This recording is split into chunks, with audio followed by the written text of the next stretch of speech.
Assalamualaikum warahmatullahi wabarakatuh. Nama saya Asna Umi Rohmah, NIM T 2019-1076, Prodi PAI, kelas A2. Pada bab 3 ini, saya akan membahas tentang dasar, prinsip, dan juga pendekatan bimbingan kanseling. Pembahasan yang pertama yaitu asas-asas bimbingan dan kanseling.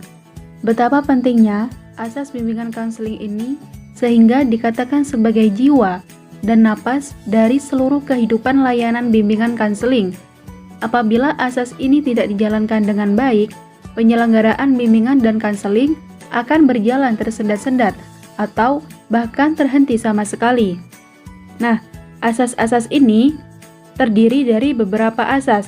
Yang pertama adalah asas kerahasiaan, yaitu asas yang menuntut dirahasiakannya segenap data dan juga keterangan siswa atau klien yang menjadi sasaran layanan.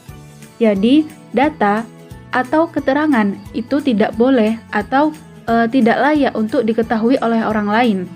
Dalam hal ini, guru, pembimbing atau konselor berkewajiban untuk memelihara dan juga menjaga semua data dan juga keterangan itu, sehingga kerahasiaannya itu benar-benar terjamin.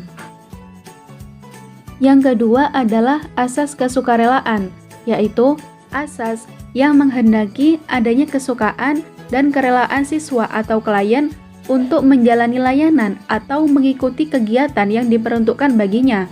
Nah, guru pembimbing atau konselor itu berkewajiban membina dan juga mengembangkan kesukarelaan seperti itu.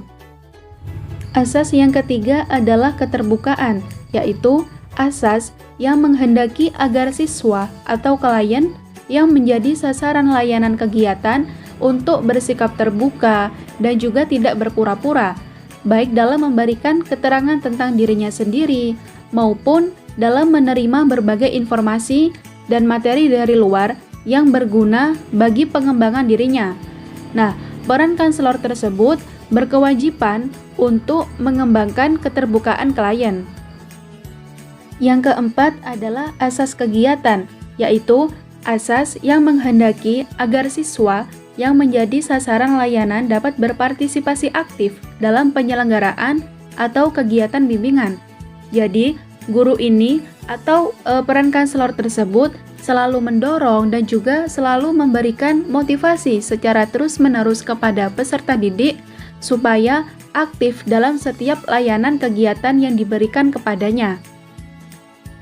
Yang kelima adalah asas kemandirian, yaitu siswa sebagai sasaran layanan kegiatan bimbingan dan kanseling diharapkan menjadi individu yang mandiri dengan ciri-ciri mengenal diri sendiri dan lingkungannya, mampu mengambil keputusan, mampu mengarahkan, serta mewujudkan dirinya sendiri.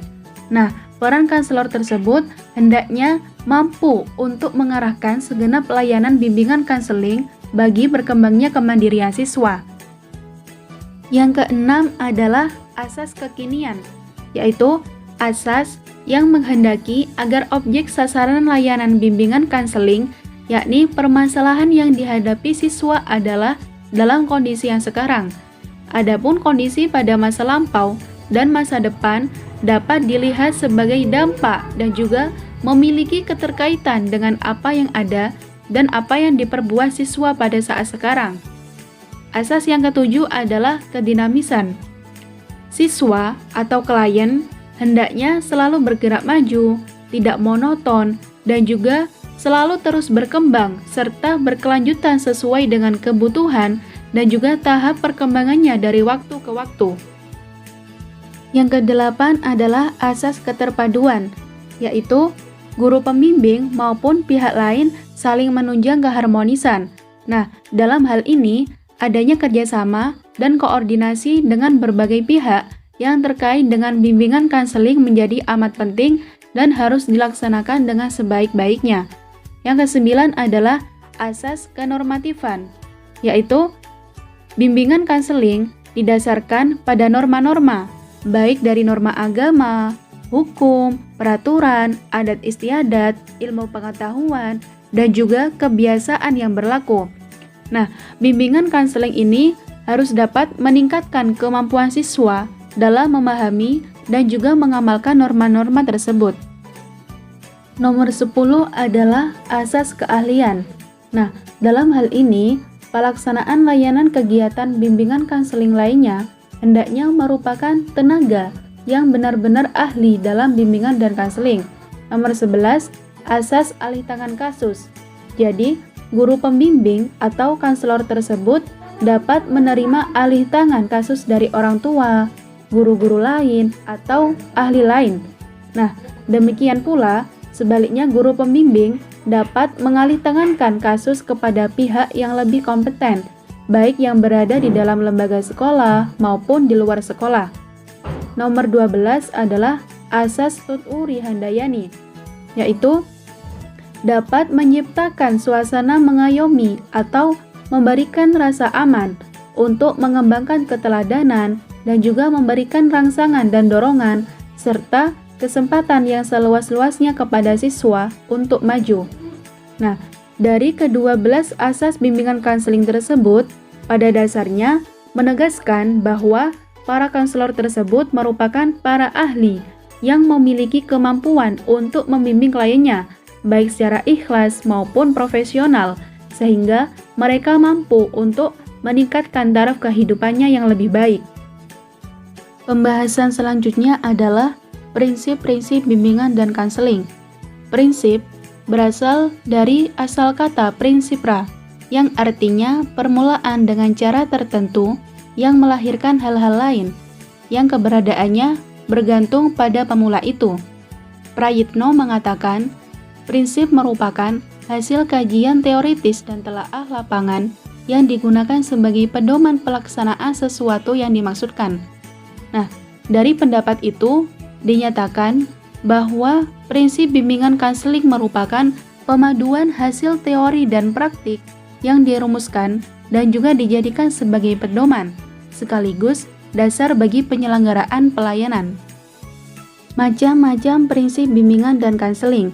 Yang pertama adalah prinsip yang berkenaan dengan sasaran layanan, seperti melayani semua individu tanpa memandang usia, jenis kelamin, suku, agama, dan status sosial. Kemudian juga memperhatikan tahapan perkembangan, memperhatikan perbedaan individu dalam layanan. Yang kedua, prinsip yang berkenaan dengan permasalahan yang dialami oleh individu, seperti menyangkut pengaruh kondisi mental maupun fisik individu terhadap penyesuaian pengaruh lingkungan, baik di rumah, sekolah, dan juga masyarakat sekitar. Yang ketiga, prinsip yang berkenaan dengan program pelayanan bimbingan dan konseling. Nah, bimbingan dan konseling merupakan bagian integral dari pendidikan dan juga pengembangan individu, sehingga program bimbingan dan konseling diselaraskan dengan program pendidikan dan juga pengembangan diri siswa. Yang keempat adalah prinsip yang berkenaan dengan tujuan dan pelaksanaan pelayanan. Nah, BK harus diarahkan untuk pengembangan individu yang akhirnya mampu secara mandiri membimbing dirinya sendiri. Kemudian, dalam keputusan yang diambil akan dilakukan oleh individu, hendaknya atas kemampuan individu itu sendiri, bukan karena adanya kemampuan atau desakan dari pihak lain. Selanjutnya adalah dasar bimbingan dan konseling. Dasar atau landasan kode etik konselor adalah Pancasila, mengingat bahwa profesi konseling merupakan usaha layanan terhadap sesama manusia dalam rangka ikut membina warga negara yang bertanggung jawab. Nah, konselor harus memiliki nilai sikap keterampilan dan juga pengetahuan dalam bidang profesi konseling, yaitu untuk memahami orang lain dengan sebaik-baiknya. Konselor juga harus terus-menerus berusaha menguasai dirinya. Pengakuan kewenangan untuk bekerja sebagai konselor diperlukan pengakuan, keahlian, kewenangan oleh organisasi profesi atas dasar wewenang yang diberikan kepadanya oleh pemerintah. Nah, konselor harus memiliki rasa tanggung jawab terhadap saran ataupun peringatan yang diberikan kepadanya, khususnya dari rekan-rekan seprofesi dalam hubungannya dengan pelaksanaan ketentuan tingkah laku profesional sebagaimana yang diatur dalam kode etik ini. Kemudian, modal dasar ciri personal yang harus dimiliki oleh guru pembimbing adalah berwawasan luas, yaitu memiliki pandangan dan juga pengetahuan yang luas, terutama tentang perkembangan siswa pada usia sekolahnya, perkembangan ilmu pengetahuan, teknologi, kesenian, dan juga proses pembelajarannya, serta pengaruh lingkungan dan modernisasi terhadap siswa. Dan juga menyayangi pada anak tersebut. Nah, rasa kasih sayang ini ditampilkan dari hati sanubarinya atau tidak berpura-pura atau dibuat-buat, sehingga siswa secara langsung merasakan kasih sayang itu. Kemudian, guru pembimbing itu harus memiliki sifat sabar dan juga bijaksana. Dalam artian, tidak mudah marah atau mengambil tindakan keras dan juga emosional yang merugikan siswa. Pembahasan selanjutnya adalah pendekatan bimbingan konseling.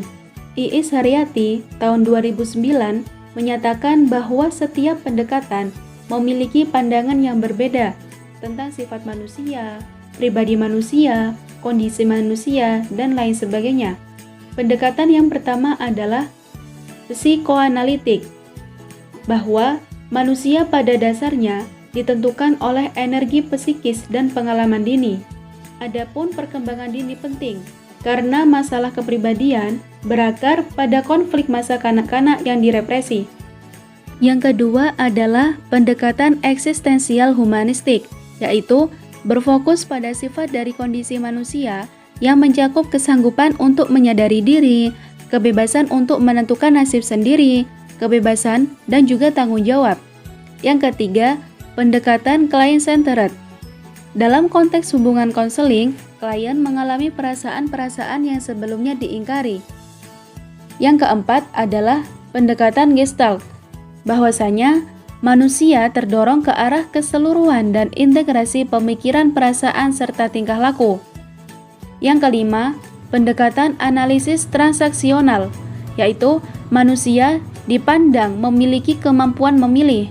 Jadi, apa yang sebelumnya ditetapkan bisa ditetapkan ulang, meskipun manusia bisa menjadi korban dari putusan-putusan dini dan skenario kehidupan. Aspek yang akan mengalihkan diri bisa diubah dengan kesadaran. Yang keenam, pendekatan tingkah laku, yaitu manusia dibentuk dan juga dikondisikan oleh pengondisian sosial budaya. Pandangannya deterministik, dalam arti tingkah laku dipandang sebagai hasil belajar dan pengondisian. Nomor 7 adalah pendekatan rasional emotif, yaitu manusia dilahirkan dengan potensi untuk berpikir rasional, tetapi juga dengan kecenderungan ke arah berpikir curang. Nomor 8, pendekatan realitas. Menurut Dedi Supriyadi, berdasarkan adegannya, bimbingan dapat dilakukan secara individual dan kelompok. Bimbingan individual seperti segala kegiatan tatap muka antara konselor dengan klien dalam rangka mengatasi masalah tersebut. Nah, sedangkan bimbingan kelompok itu melalui kegiatan-kegiatan seperti orientasi belajar, kemudian bimbingan kesulitan, bimbingan ekstrakurikuler, dan lain-lain. Dalam membina hubungan dengan klien, konselor dapat menggunakan salah satu di antara 3 pendekatan utama dalam konseling. Yang pertama, pendekatan yang berpusat pada konselor. Dalam pendekatan ini, konselor lebih banyak aktif daripada klien. Yang kedua, pendekatan yang berpusat pada klien. Nah, klien lebih banyak aktif dan konselor berperan sebagai fasilitator yang mempermudah proses konseling. Yang ketiga, pendekatan elektif atau campuran. Konselor melakukan kombinasi pendekatan pertama dan kedua yang bergantung pada situasi konseling yang sedang berlangsung. Demikian yang dapat saya sampaikan, kurang lebihnya saya mohon maaf. Wassalamualaikum warahmatullahi wabarakatuh.